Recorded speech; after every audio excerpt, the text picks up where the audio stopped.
Hey there, and welcome to The Explainer. You know that old saying, what you see is what you get? It's this idea that our eyes give us a straight, honest picture of the world. But what if I told you that's not quite right? Today, we're going to pull that whole idea apart. I mean, you hear it all the time, right? It makes it sound like our senses are just a camera recording a perfect, unedited movie of reality. And yeah, that's a nice simple thought. But it's just not the whole story. Not even close. So is it really that simple? Let's be real. Your brain is working overtime all the time. It's constantly interpreting, editing, and straight up guessing to make sense of everything coming in.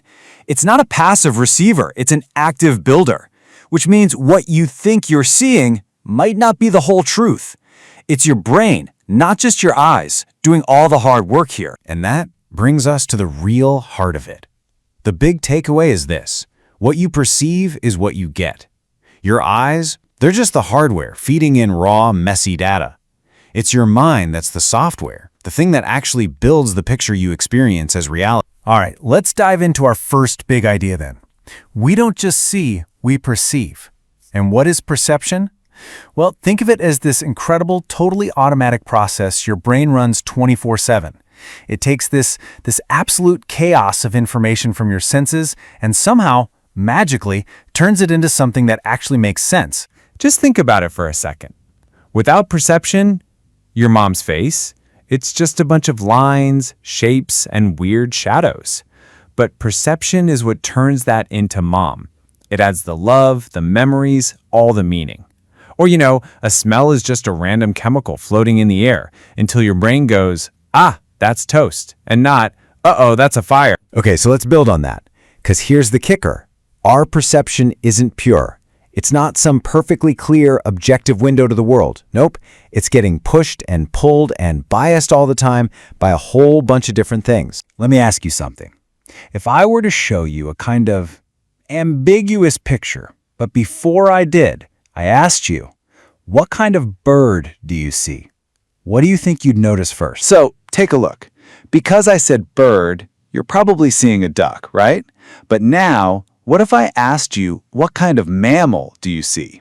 Whoa, suddenly a rabbit just appears. The image didn't change at all. All I did was change one little word, your expectation, and poof, your whole perception shifted. And there's actually a name for this. It's called your perceptual set. It's basically all the mental stuff, the psychological factors that get you ready to see things one way instead of another. It completely flips that old saying. It's not seeing is believing, it's more like believing is seeing. So what shapes this perceptual set? Well, a few big things. First, your expectations, which we just saw in action. Then there's context. If that same image was sitting next to a bunch of Easter eggs, you'd see the bunny, no question. Your emotions play a huge role too. I mean, studies show a hill literally looks steeper if you're listening to sad music. And of course, your culture. The shared ideas and experiences we all have gives us a common starting point for how we see the world. And this is exactly why our perceptual sets, which are usually super helpful for, surviving, can also be tricked. This is the secret behind pretty much every optical illusion you've ever seen. They work by playing on your brain's built-in assumptions and expectations, making you see something that just isn't there. Okay, so how does the brain actually do all this? How does it take that raw visual mess and organize it into the world we walk around in? That leads us right into something called form perception. So, one of the very first jobs your brain does is to separate a scene into two parts. The figure, that's the main thing you're looking at, and the ground, which is just everything else. The classic example is this faces or vases illusion. What do you see? Is it two faces looking at each other or a white vase? If you keep looking, you'll probably feel your brain flipping between the two. That's figure and ground switching places. And this whole figure-ground thing, it's not just for your eyes. Picture this. You're at a loud party, and you're trying to hear what your crush is saying from across the room. As you focus in on them, their voice suddenly becomes the figure. It pops out. And all the other noise, the music, the chatter, it all fades into the ground. You are literally doing the same thing, but with sound. You're organizing your own auditory reality. Your brain also has a few other tricks up its sleeve for making sense of things. These are called the rules of grouping. For example, proximity. We automatically group stuff that's close together. Like at that party, you'd see the hockey team as one group because they're all standing together. Then there's continuity. Our brain prefers to see smooth, flowing lines rather than choppy, broken ones. And finally, closure. Our minds are amazing at filling in the blanks. We see a few disconnected lines, and our brain just connects the dots to create a whole shape, even if it isn't really there. All right, so our brain is great at organizing objects. But wait a minute. The world isn't flat, right? How do we see in 3D? I mean, the image that hits the back of your eye on your retina is totally flat, two-dimensional. So how do we get this rich, deep, three-dimensional world from that?